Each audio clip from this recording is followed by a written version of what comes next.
anything to report tonight on closed session items. We're going to move on to the next item, council business 9.1, 2026-2027 Mayor. budget. Sorry. If you could give us just a few minutes to reconnect Okay. to Zoom. Okay. Just a second.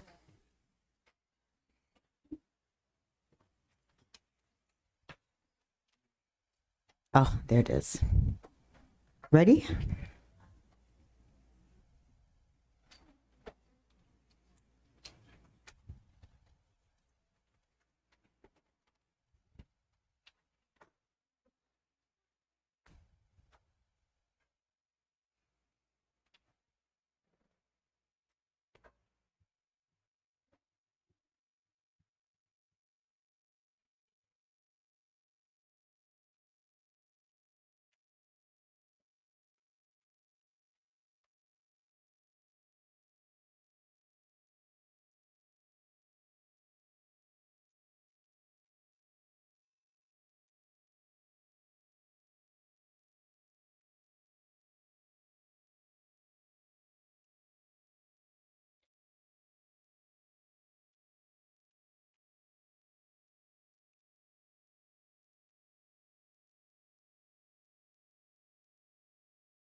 Are we ready yet?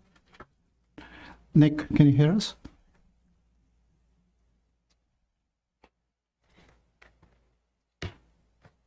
Nick, on the Zoom, are you able to hear us? Oh, we can't hear him.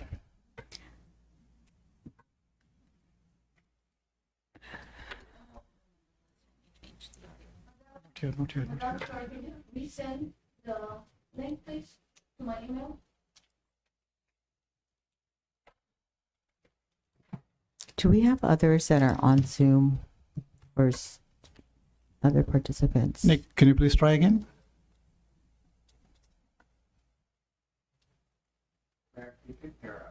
I know. I just want to know if there's anybody else on Zoom, or is it just Nick?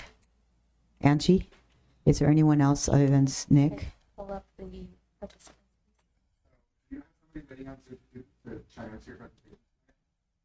No, okay. We're going to just go ahead and go on, and then Nick, we may need you to either text or call in if you need to chime in on something. Raise your hand if you need that. We're going to go ahead and move on. Okay. Oh, did you? Yeah, we heard you. Yeah. Okay. Okay, I think we got it resolved. Okay, thank you. Okay, so we're going to go ahead and get started. Sorry about the tech issues, everyone. Thank you for your patience, and thank you for your patience as we finalize our discussion in closed session. So I'm going to move on to council business 9.1. Fiscal year 26-27 budget, general fund introduction, 10-year forecast, general fund reserves. Can we get a staff report, please? Good evening, council members, Madam Mayor, members of the community.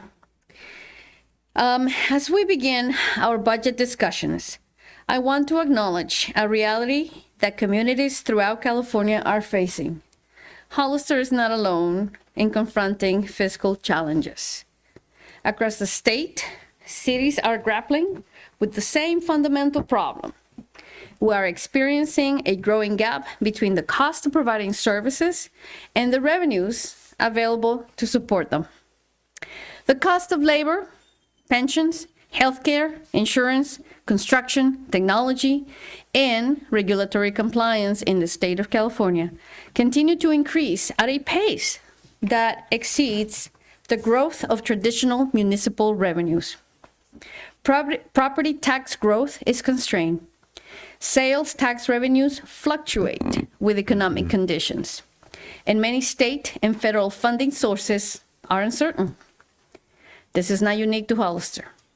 It is the new reality for local governments throughout the state of California. We are seeing these challenges play out in neighboring jurisdictions and throughout the region. Santa Clara County recently proposed significant budget reductions in response to projected deficits. The city of San Jose, despite being one of California's largest cities, has reduced services and delayed initiatives to address ongoing fiscal pressures. After I had already written this statement, I found out that Kern County is actually passing a contingent budget because they're not ready to proceed. Communities, large and small, are making difficult decisions to align expenditures with available resources. The lesson for Hollister is clear. Fiscal sustainability requires discipline, foresight, and a long-term commitment to sound financial management.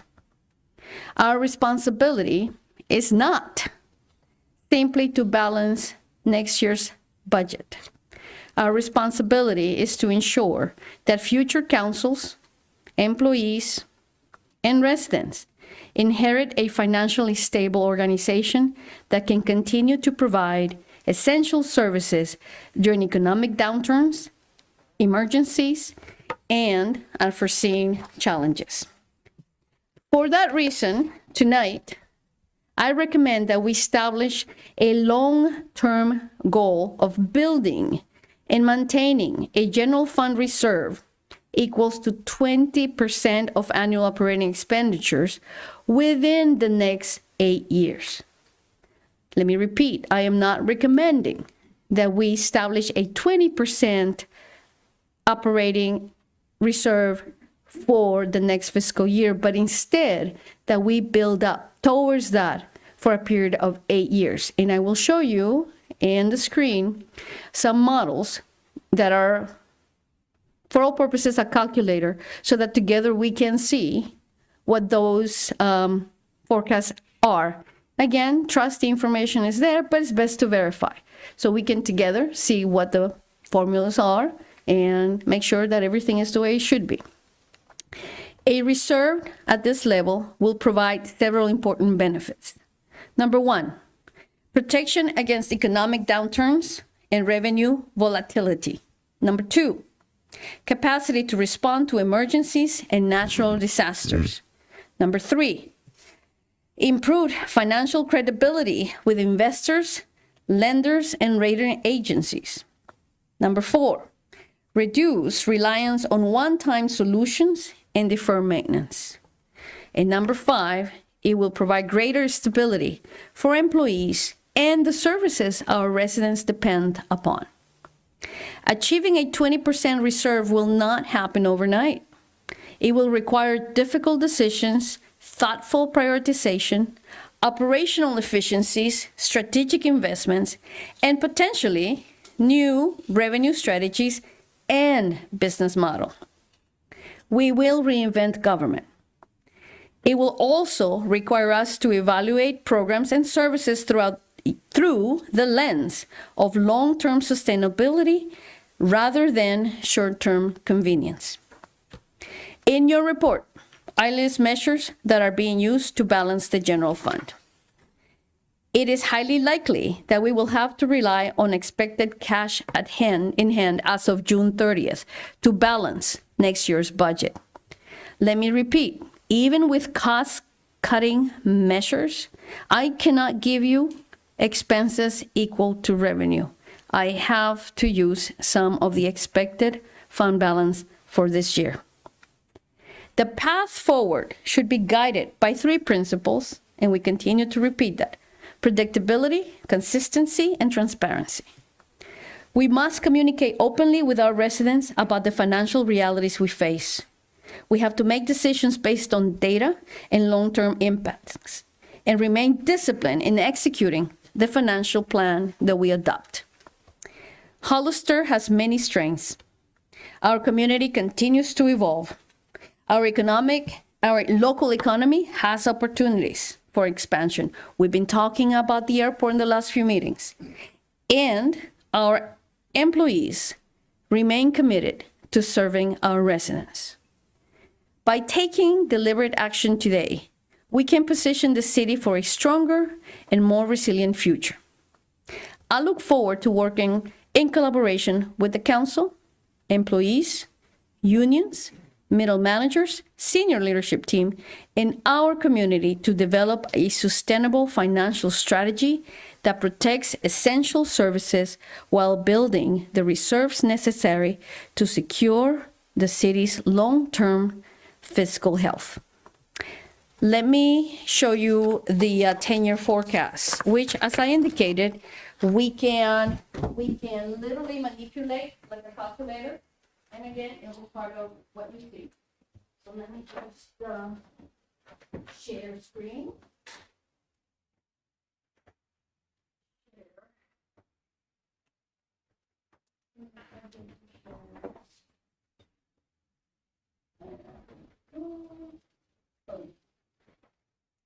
All right, council members, Madam Mayor. So let me, that one. So what I'm showing you here, let me highlight it. This here, this table is what drives the calculations below it. So we start, and this is again the general fund. We start with a fund balance, expected cash in hand at the end of the fiscal year of $7.3 million. Please note, we do not have audits. We're making the best assumptions and analysis that we have in light of the fact we don't have audits. Sure, we could wait until the audits, but that is going to be sometime next year. And no, we don't have, unfortunately, time for that. At this point, we have to proceed with what we believe is a good estimate at the end of the year. Revenues, very conservative, predictable consistency taxes, 50 million. Expenditures, 56 million. So for process, we had asked the senior leadership team to give us a budget that would reflect the necessary cuts. And they did. But even then, we still have a delta of we're now at a negative 56. So if we take the revenues of 50 minus the expenditures, and the revenues also include the fund balance, we are sitting on 1.3. So let me go down. So that's just to show you what is feeding the following numbers. So the 7.3 from above, the 50 million from above, the 56 million from above. And what we did here, I'm going to go up a bit. This is actually 20% reserves. Oh gosh, can you see it? You probably can't. Okay, here we go. So this calculation here is 20% reserves. This is for the next fiscal year. If we go to 20, even with all the cuts, it still leaves me with almost $10 million in savings that I would have to find. Then in 27-28, minus 22, minus 31, minus 40. So clearly I stopped this exercise. Again, these are formulas, you carry them. This is just not feasible. It is responsible. It is what we wish. It is wonderful. So then the question for the finance department and myself was, okay, so how do we get to 20% in a way that's actually realistic? We played with numbers. So what you see in yellow is basically what I enter. So let's pretend I do 20% here, and you can see the changes. All right, that's too high. Let's go to 15%. That's still too high, Anna. Let's go to 10. No, not quite there yet. 5%. Not yet. 1%. Not yet. 0%. If I do that, in 2030, which is year 8, it gets me to the 20%. So by starting from 0 and making a lot of assumptions, so let's go through the assumptions. This year, we'll present you a budget of 56 million, which is more than what we earn. Again, we're still kind of swiping credit cards here. Year 2, notice that 53. I need to cut another $3 million next year. What are the assumptions, Anna? Okay, here are the assumptions. Revenues, 2.2. That's the growth. Given our global realities. We have wars, we have inflation, we have taxation, and the list goes on. I think that revenue, the 2.2, is what the region is calculating. The expenditures, the assumption that I'm making after year 3 is that it goes up by 1.8. That's very tight. But I did not use 1.8 here because the math doesn't work out. So I had to say, okay, I'm at 56. I still have some money. I still have some cash. Let me use it the following year.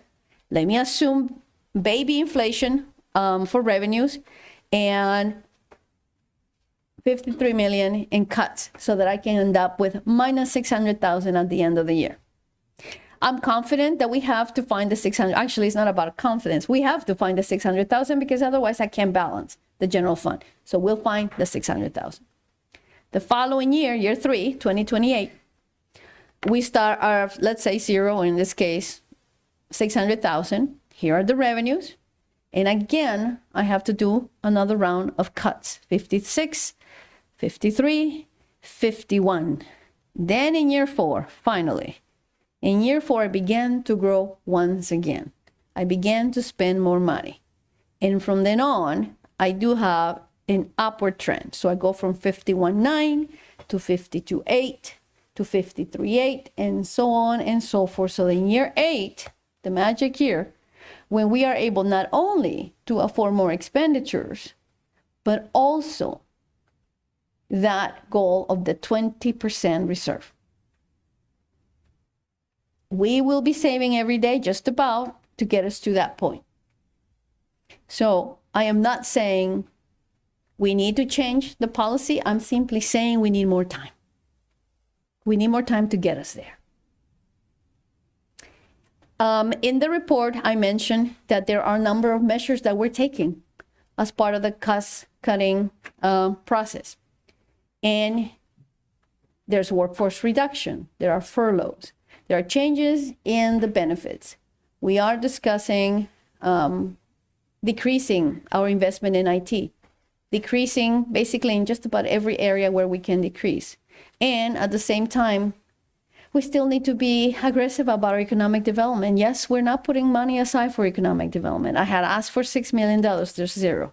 We did not allocate anything. We had asked for $1 million for beautification, it's 0. We cannot allocate. The situation is what it is. And right now, I had to go back to the fundamentals. I had to go back to the fundamentals of public administration. Municipal governments are about 3 things: police, fire, potholes. It's 3 things. Those are the fundamentals of what we do in local government.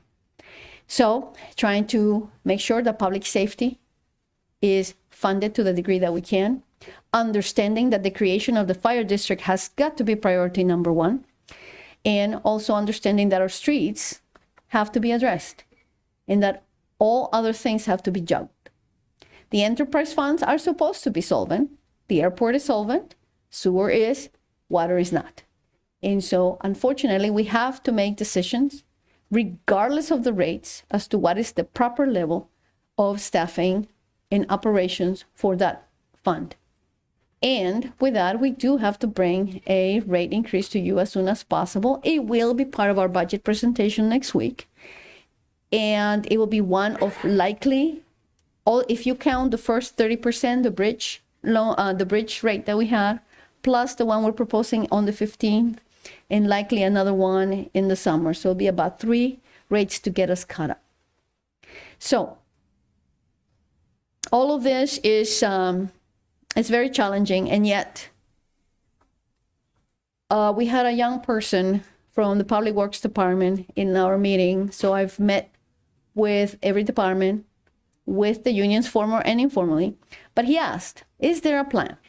And I think that's a great question. Mr. Gorman, I believe is his name. And yes, here's the plan. The plan is one of time, of patience, of discipline, of, yes, tighten up the belt, but it's not just 1 year. It's multiple years.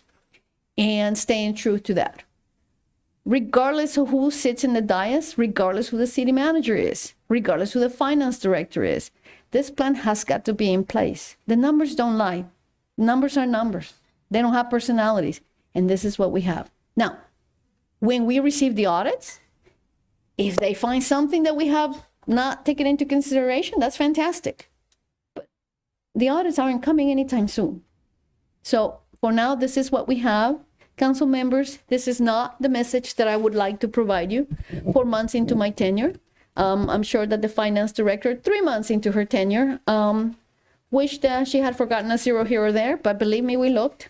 And just to reassure you, I was not about to stand in front of you to ask for reductions unless I could stand behind them 100%. We went employee by employee, literally, employee by employee, to make sure that those positions were allocated in the right funds, person by person. This is not an estimate. This is not, let's add 25% for benefits. We literally went through every single benefit for each person, each member of this organization. The work has been thorough. We sent it to another finance director for him to evaluate the work that we had done, and here we are. We do not take these decisions lightly. I do not envy your position. You have to give me direction, and then I have to execute. And we were not about to do that unless we had trusted but also verified. I trust the finance department, but we verify with outside sources as well. Okay. Questions? Thank you for that. Questions? Any questions, comments? Okay, so we're going to move on to public comment. So do we have speakers? Yes. Okay, let's go ahead and go with public comment. Caroline?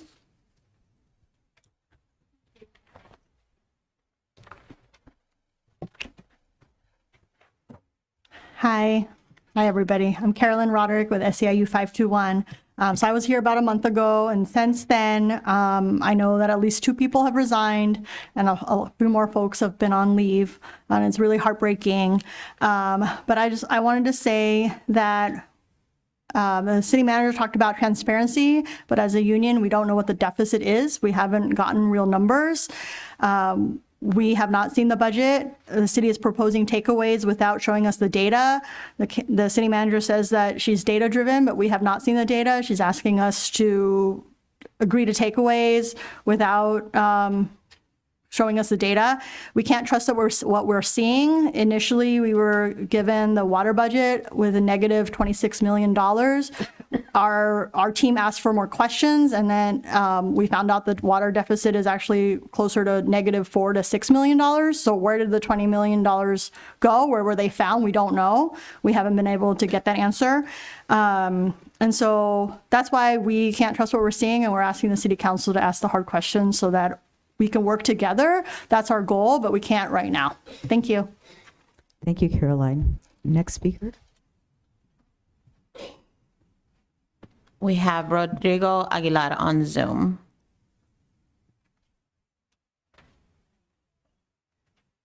Go ahead, Rodrigo. Can you hear me? Yes. Oh, hello. Good afternoon, City Mayor, council members. My name is Rodrigo Aguilera, and I prepared a little speech for you guys. I have worked for the city of Hollister in the water department for about 18 years. Right now, I'm serving as a chapter president of SEIU, Local 521, for the city of Hollister. Our department carries a sacred public trust, and remaining silent is no longer an option. Every time a resident turns on a tap, pours water for their child, or calls out at 2 o'clock in the morning during an emergency, we are there, local employees. People who live in Hollister, raise their families here, and have dedicated their careers to the city. The commitment cannot be outsourced. 3 employees from the city of Hollister have already been released. And the city is preparing to eliminate about another 25 more positions. At this rate, every essential service will be handed out to out-of-town contractors with no stake in the community and no accountability to you. Once that institutional knowledge walks out of the door, it does not come back. I'm asking this council to take two clean actions: no layoffs and no contracting out. Keep this work in-house, keep it local, keep it accountable to the people of Hollister. And to our elected leaders, I want to say this directly: we hear the city's financial concerns. We do not dismiss them. Our union is always ready to work through solutions that protect both the city budget and the workforce. Layoffs and privatization are not the only path forward. But our conversation must happen before employees lose their livelihoods, not after. I may lose my job for standing out here today. I accept that, but my integrity will remain intact. To every member of this council, we are your neighbors. We are the reason the water runs.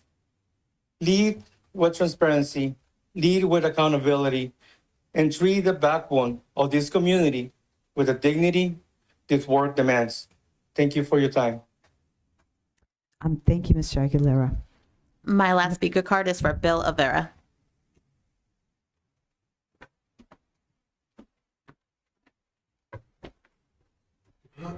Good evening, Mayor and Council. Fortunately, nobody's had to work for me other than Roland, so I'll try to make it sort of short and sweet. I appreciate what the city manager was trying to do with projections, but we all know that obviously when you're just projecting, you're projecting. The one thing I would hope you all realize is Measure W was adopted in 2016, was a 20-year tax extension, right, of a 1% sales. That's about $9.4 million now. If that goes away in 2037, what's it going to look like then? And what you need is everybody in this room worked really hard with council to get that adopted. And if you start laying people off and there's no confidence, the community has no confidence in you or the staff that's here, they're never going to approve another extension. I shouldn't say never, you don't know, but I would hope that you take that into account because it gets worse, doesn't get better. And reserve kind of budgeting is probably 30, 40 years ago. Not a lot of people, I mean, people do it, but it shouldn't be the goal. 5, 10, 15, 20, they're just numbers, right? So they are what they are. I guess finally I would say you have, if the city manager is going to go through a 218 process for water, I would hope you would also go through a 218 process with sewer, because when I left, we reduced sewer rates a little bit to offset the amount of money that we were getting. We had a conservative council. They didn't go down as low as they should have, or what I thought would be appropriate, but you can't ask somebody to pay another $90 a month and not reduce your, you have $50 million sitting in sewer enterprise account and a problem at the sewer plant? That's ridiculous. That should not happen, you guys, not at all. Anyway, thank you for your time. Bye. Thank you, Mr. Rivera. I have no more speaker No cards. more speakers. Okay, thank you for that. Okay, so I'm going to bring it back to the dais for any questions or comments. Questions or comments? Go ahead, Dr. Resendez. Sure. I don't really have that much questions. I just want to talk to the residents, the union members that came out here. I just want to say thank you for coming. I am the most senior city council person that's been up here. We've been through a lot together. I really appreciate your time. I really appreciate you guys being out here, to be honest with you. And I've been here 8 years now. I've grown quite a bit. I've learned quite a bit. I received a doctorate degree since I've been here, and I wrote my entire dissertation on what happened at the sewer. So I'm very grateful for that. I've always stood up for the community since day one. Sometimes not the most appropriate ways, I'll be honest with you, because I was a different person back then, but I'm very, very proud to have stood with the people of Hollister, to have fought for the people of Hollister. And I just want to let you guys know, number one, I'm not going to be seeking re-election this coming November. But while I'm here for the next 6 months, I want to thank you guys for all the work that you have done for our community members. I want to thank our community members, and I want to let you know that I look forward to working with you. I speak for myself. And while I'm here, not today, not tomorrow, not in the 6 months that I leave from here, will I ever support laying off a unionized city employee for Hollister. Thank you. Okay, thank you. Vice Mayor, any questions or comments? Councilmember Morales, any questions or comments? Just, yeah, Go, just have one. go ahead, Councilmember Boucher. So, city manager, can you put the slide back up that you had generated with the general fund numbers? So, you know, when this slide comes up, well, we all saw the presentation, so it's going to take, I mean, even at 0%, if we went down to 0, which is somewhat, do cities do that? Do they actually not save money for another Loma Prieta? Because we're literally like, the town is dissected by a fault, or another COVID or some sort of superstorm or whatever. Do cities actually not put steaks in the freezer or put money in the bank just to save? Do cities do it? Yes. Is that a good practice? No. Is it prudent? No. Is it risky? Yes. Yes, we do sit on a fault. We are surrounded by vegetation. We are in California, where every month is wildfire month, and we're an earthquake country. Does it make sense not to put money aside? No. I simply go back to, where is the money? So GFOA tells us 17.6% is what we should have. The city has a policy of 20%. Let's go to 17.6%.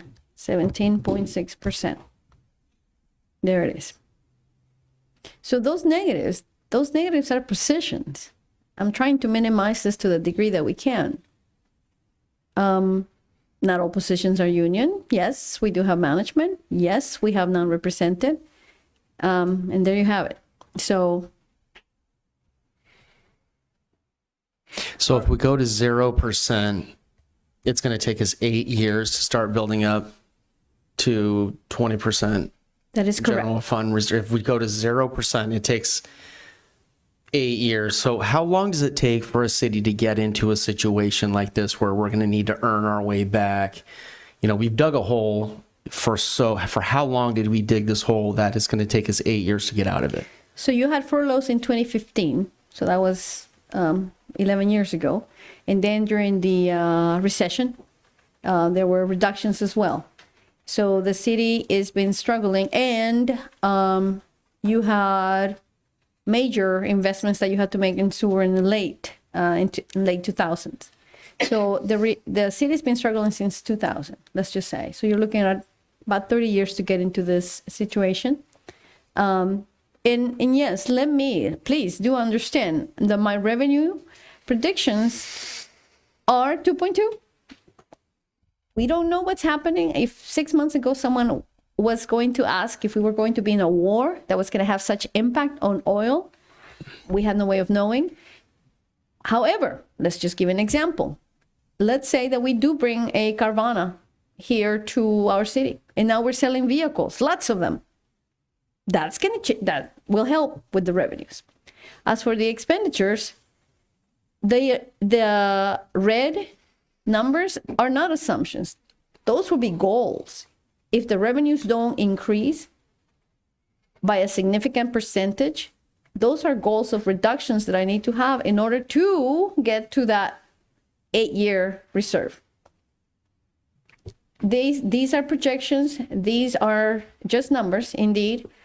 But we have to be guided by a map. This is the map.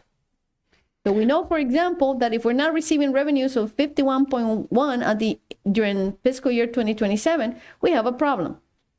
And if we receive 55, then it's great. Then I don't have to have this number. Gives me a little cushion.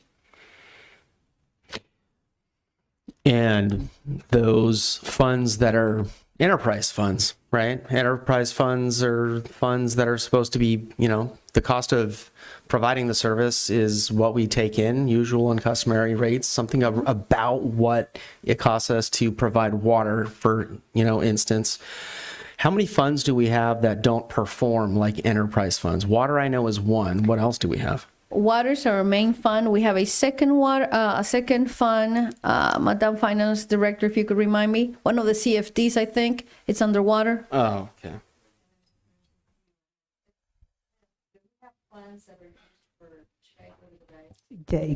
Can you go to the podium, Jessica? Please. Thank you.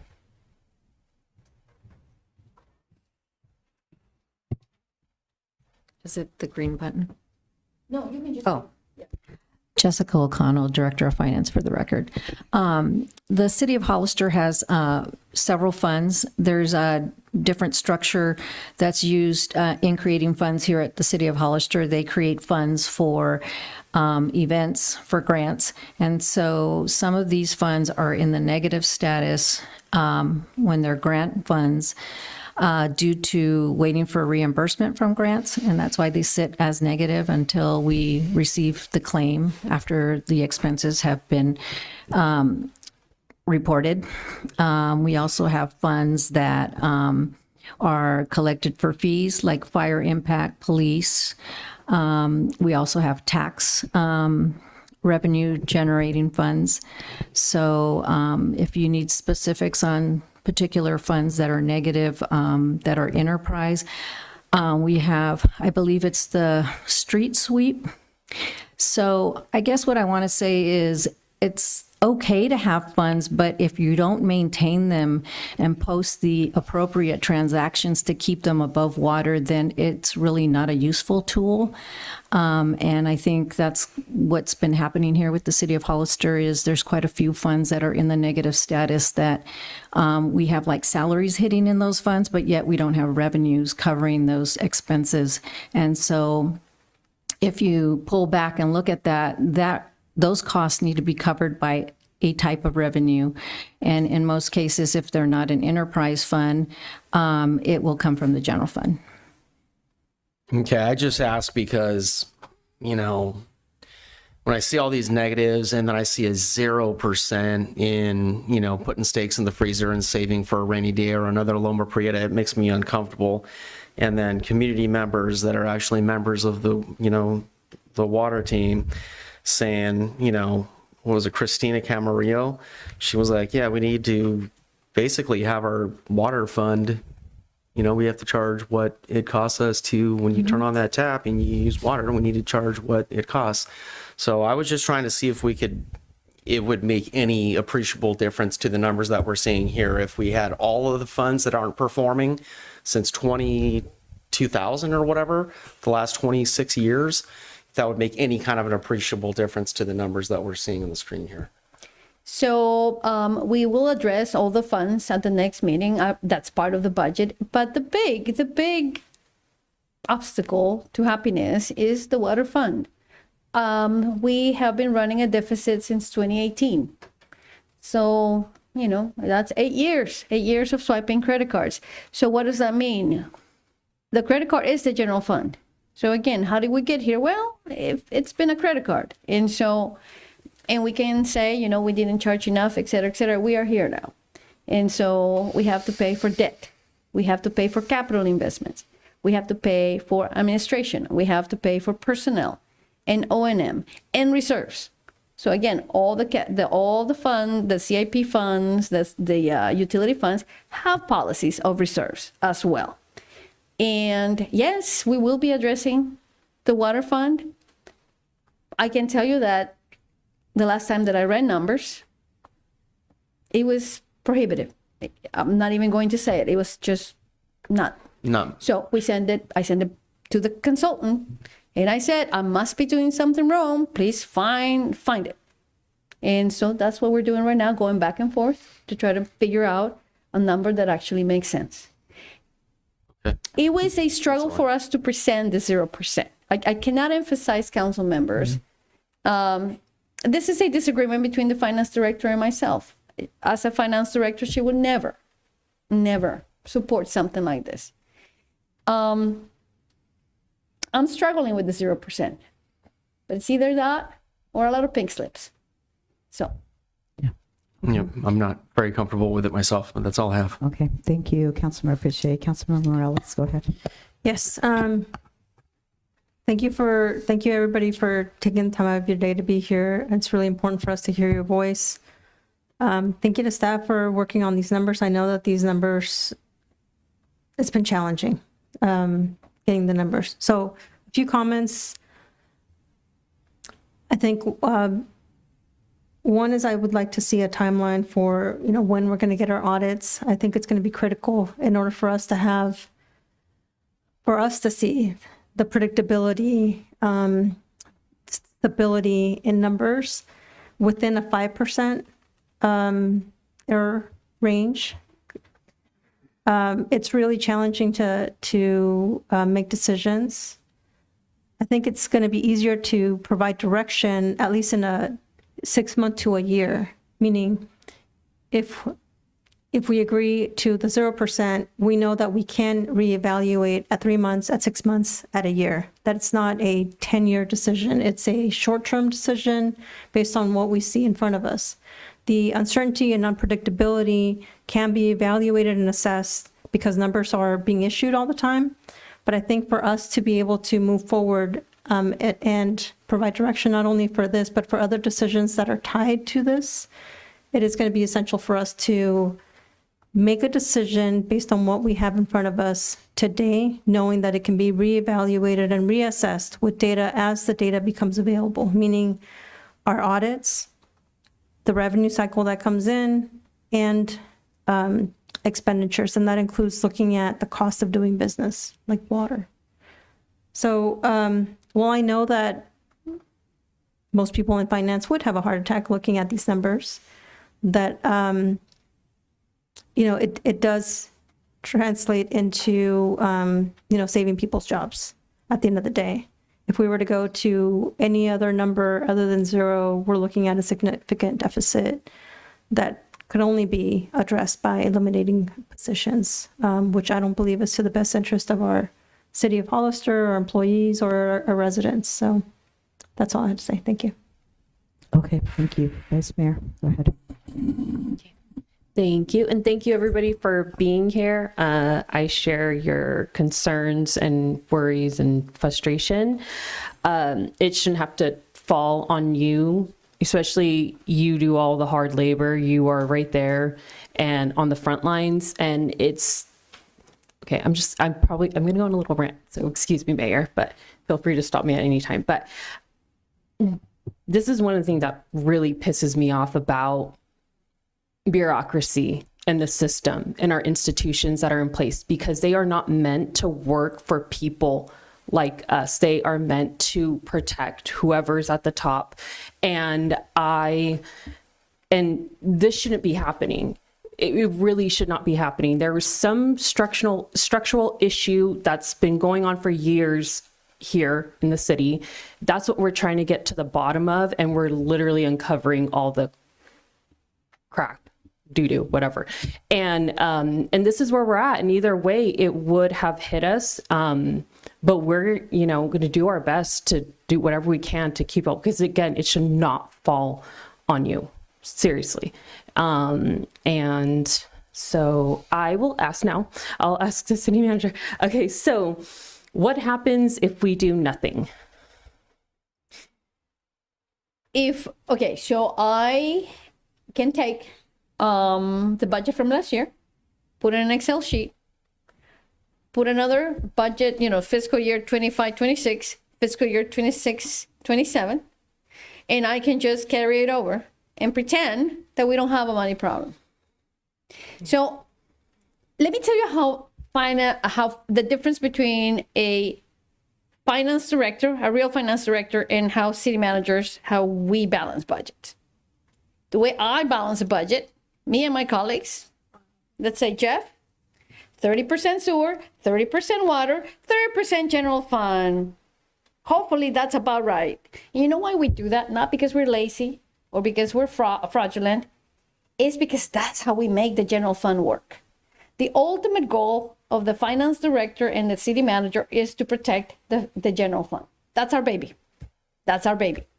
So we do 30, 30, 30.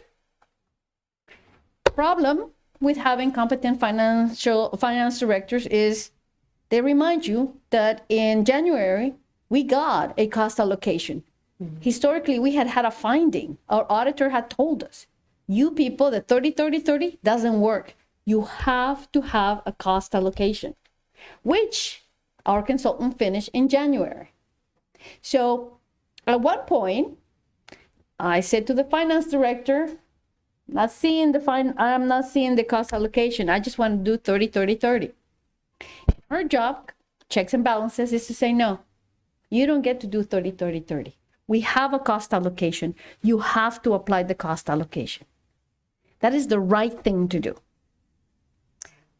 Or I can ignore the cost allocation and do 30-30-30, and I can probably give you a budget tomorrow because it's not that hard. All it is numbers. What's hard is to go for the truth. What's hard is to verify what we have. But an Excel sheet can be done overnight. Oh, okay, hold on a second. Hold on, Dr. Resendez. Oh, yeah. Yes, there another anything question. else? Sorry. Okay. So let me see. Okay. What are the 3 biggest actions needed to fix right now? What are the... So from the council, and thank you for the question, because this is a lot of information, and it's difficult to hear. I mean, I've spent all day communicating with various members of staff, and this morning we have an all hands on deck type of meeting. Number one, it is you who decides what our reserve is. You had told me 20%. So it is inappropriate for me to say we're doing 0. Only you can say that. So action number 1 is for you to tell me that it is okay to continue working on a 0 reserve, because right now that's where our numbers are. Action number 2 is for you to accept the fact that we are not giving up on the 20%. We're just saying it's going to take longer.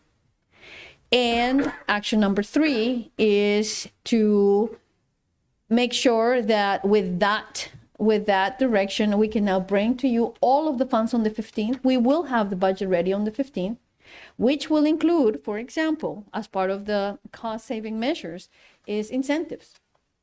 We would much rather give employees incentives to retire than a pink slip. We want people to go out happy after giving, decades of their life to the city. That would be a much better outcome, which is another reason why giving exact numbers for the actual pink slips is difficult. The more people that take the incentive, the less the impact is on unwilling separations. We want voluntary separations to the degree that we can have them. This is that time. Are there any employees in the audience that are set to retire the next few years? Oh, can't do No, that. we can't ask that? Oh, sorry. not to the- Sorry. No, Okay, sorry. My bad. Sorry. As I was asking it, I was even thinking, I'm like, I don't know if this is ethical, but Okay. okay. You can talk with them. However, after the meeting, you can, from now until next week to get more information. I mean, you can do that. Got it. Yeah. Okay. Thank you. Thank you, Dr. Resendez. Go ahead. Thank you, Mayor Stevens. I mean, that's a valid question. I would direct my question towards you. But here's the thing I don't like, City Manager. Mm-hmm. Number one, I totally agree with the Vice Mayor. This is something that pisses me off too. I hate to use those words, sorry, but it just frustrates me, right? You guys know, I think, know that about me. It really frustrates me that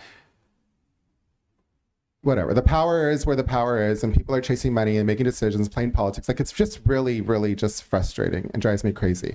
And I don't want to sit here and point blame at people. I'm so done with that toxicity, that cycle, right? We all know,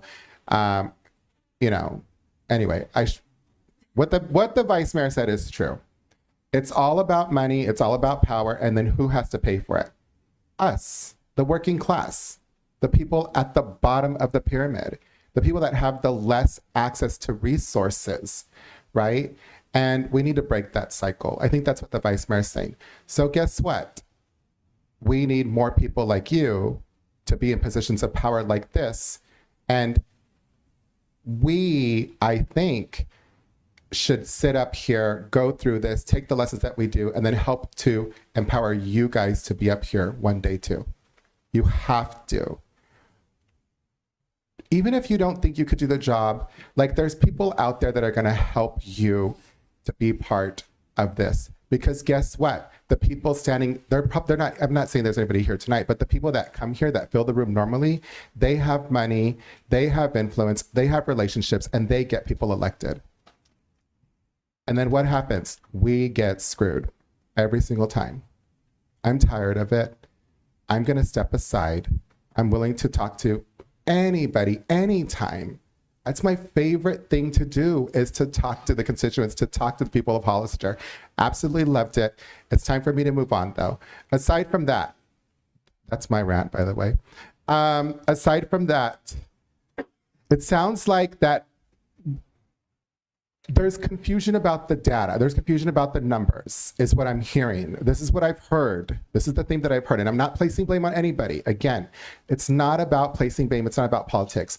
What I've also heard from the union and from the workers, and this is all employees, administrators, non-unionized employees, and being very sincere about this, is that they want to work with us.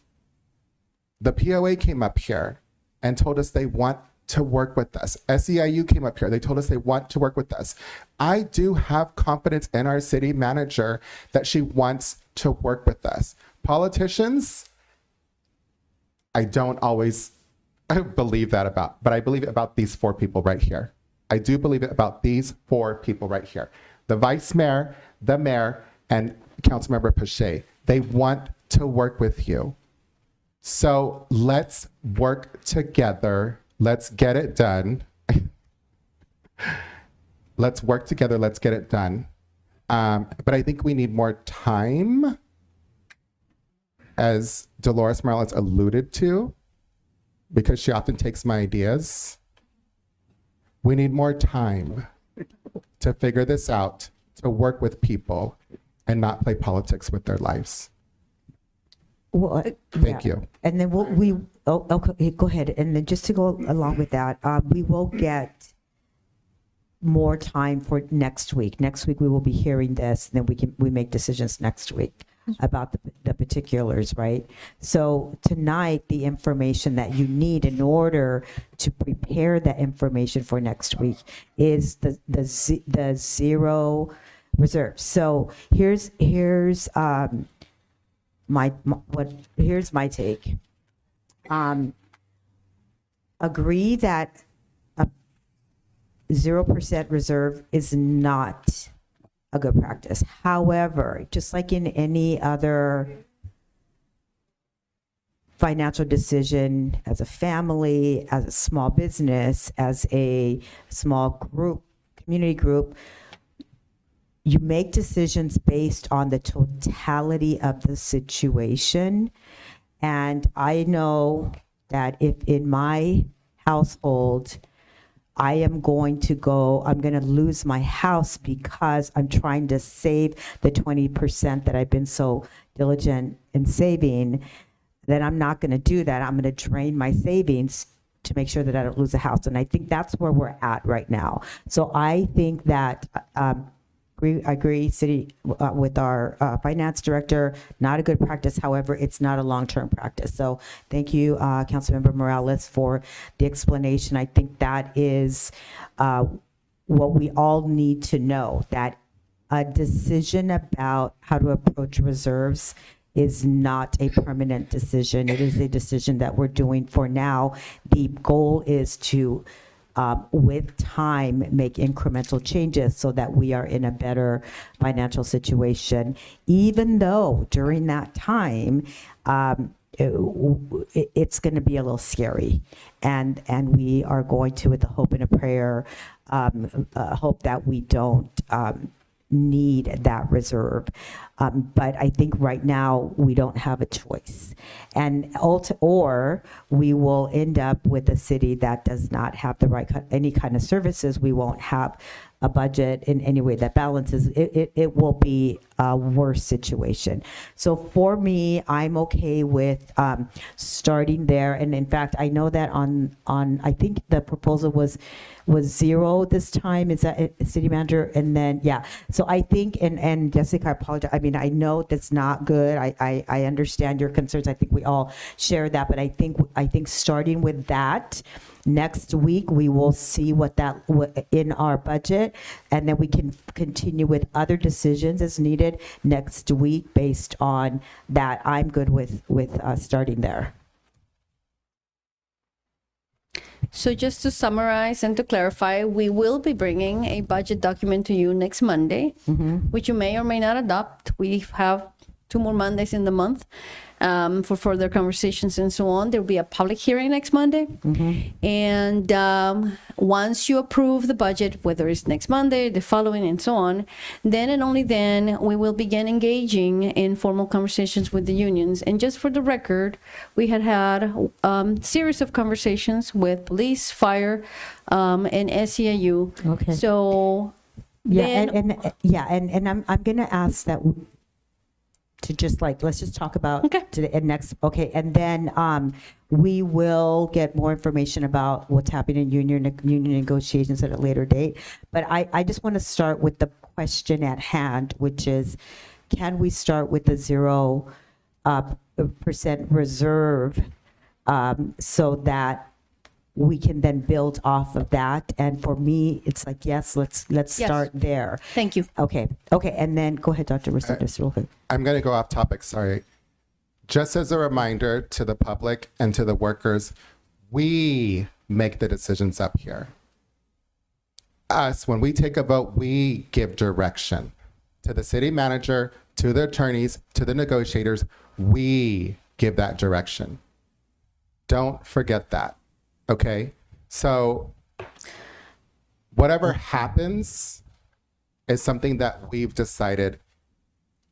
And I'm proud to say whatever's going to happen, I'm hoping, again, that we all come together on this. But we are the ones that wield that power. Don't forget that. Yeah. When I leave, no, I'm not done. When I leave, don't forget that. And you guys don't forget that when I leave as well. Okay? Thank you, Dr. As far as the 0%, it doesn't matter. Like the city manager that was up here, the previous city manager alluded to, like it really doesn't matter what it is at this point, whether it's 0, 5, 15. The only thing that it's going to hurt is it gives less percentage to them. But it doesn't matter, right, finance director? Because the numbers are what the numbers are. It's going to limit us if we don't go down to 0%. I understand It does that, matter. but we don't have exact numbers because the audits are out to date. And we should look at why they're out of date and whose responsibility that was. I'm not putting on anybody in this room, that's for sure. But I know it's going to limit you. But at this point, it doesn't really matter. It's a budget, and the budget can change, and we can come back and revisit it in 6 months from now. Right. Jessica O'Connell, Director of Finance. The budget is a measuring tool. I agree. It is important to have a reserve for emergencies. I think in every personal household, we always have that, in case of emergency. We are in a financial emergency here at the City of Hollister, and we actually have a policy that says 20%. Are we at the 20%? No. Did we go to the dais and ask that we can reduce that? No. We actually have dipped into our reserves. I can't say unknowingly, but that's where we're at right now. At this point, we've already dipped into the reserves. So in order to stay afloat, yes, we have to go to 0. If there's an emergency, we can turn to FEMA, but chances that they respond are, you have to think about those things. We do live on a fault line. There are a lot of things happening in the world right now. And, like you said, a prayer and Yeah, thank you. positive vibes. Yeah, but correct me if I'm wrong, Dr. Rosen. The question is that we make the decision tonight. We can change that. Yes. Right. That The it's policy can always be enough changed. that it doesn't Yes. matter. It's not like it doesn't matter. Obviously, it I'm matters saying- something. Like, I'm is saying- that your question? That we can update it, amend it. So here's my point. We're at 20% now. Are we at 20% now? The policy we did reads, under it. the policy reads 20%. Are we holding 20%? No. Right. Okay. Doesn't matter. Yeah. Okay, thank you. Thank you, Jessica. Okay, so let me check in with the rest of the council. Go ahead. I just want to say something too with respect to what Councilmember Resendez said. We do give policy direction to the city manager and she executes, right? But we are accountable too, like everybody's accountable to somebody, and we are accountable to the people, to our constituents, to the community of Hollister, and that's who we answer to. So I know that you know that. I'm just making that clear. thank you. And before, in previous meetings, when we've had basically tough financial times the entire time I've been up here. I don't really know that a month's gone by, but when we didn't have another round of bad, challenging news when it came to financials. But I heard things like default on certain aspects, like loans, reduced credit ratings, Moody's and Standard & Poor came up. Being able to get potentially some other debts just in case we needed to get money from the outside, we might not be able to get that. I've heard some level of bankruptcy thrown around. So if we don't do anything, that is a decision. And something like that, I swear, unless I am totally crazy, I heard those types of things. Could you just back me up on that, City Yes, Manager? no, certainly, Councilman. Yes, indeed. So I think the question was, what if we do nothing? Do nothing. So there's the technical part of it is I can go tonight and put together a budget out of Excel. It's not hard. But you are correct. The policy implication is that we're saying, yeah, let's see where we end up. Vallejo had that conversation. Stockton had that conversation. Those are the difficult conversations. Bankruptcy is not a small step. It sends a message to our merchants, to our residents. It cuts services. City of Vallejo, for example, half the firehouses were shut down. Half the police department was laid off. There were serious conversations about defaulting on the pensions. Meaning, if I retire from the city of Vallejo, I receive a letter saying, sorry, we can't pay you. That's beyond. But that is what you do when you cannot afford your obligations. So let's talk about the obligations. If we were to go into bankruptcy, just like we would in a household, there are some debts that go away. MOUs with unions end, but our debt doesn't end. We still have to pay for the debt that we incurred for water, for sewer, for various CIPs. It means that we continue to decrease the workforce because at that point we are not credit worthy. As it is right now, and I've shared this information with you, actually that was new to me. I did not know that a city could be no rating, not even junk bond. We're not even junk bond rated. We don't have a rating.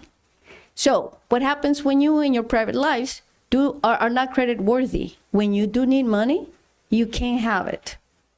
And no, we are not, our debt is not excessive, but we do rely on it. And the pain is real. Both the sewer loans and the successor agency loans have double in interest.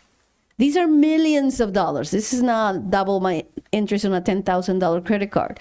This is going from 2.5 to 5% in millions of dollars. So the impact is real.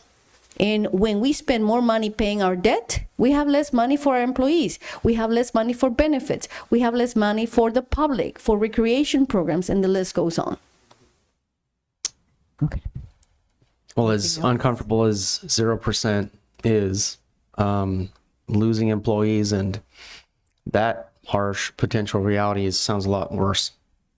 Okay. Anything? Okay. Go ahead, quickly. Thank you, Mayor. Right, so these are the realities that we're facing, right? But you guys, the city of Hollister needs to understand one thing. These realities were inherited by this mayor and this council. Don't let anybody out there tell you anything different. Because when I was up here for 2 years with the previous mayor and the previous council, one of them sitting here at the very end, did they ever tell you about any financial problems, or were they spend? And when they left here, all the money they had in their discretionary funds, they gave it out to their friends before they left. You want to know why we're broke? Mia, Casey, Dolores Morales, Rick Perez, and Tim Burns. Thank you. Okay, on that note, let's go back to, I'm going to go back to the decision. And okay, so we need to provide direction for the reserve percent. So let me just go down and see, are we good with moving forward with the 0-0? I'm good with starting there, Vice Mayor. Okay, so we're going to go there, and then we will reconvene next week, and we will make the final decisions about specific budget items. Okay. Yes. All right. Okay. Anything else that we need to do before we can close this discussion and adjourn?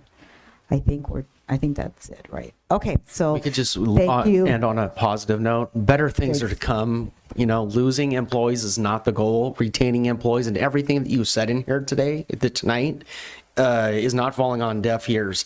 If we lose an employee that has a wealth of knowledge, we lose all that knowledge with that employee. And then we're left with the same amount of work to do with a reduced workforce. And then what happens with morale? So saving employees is the entire mission.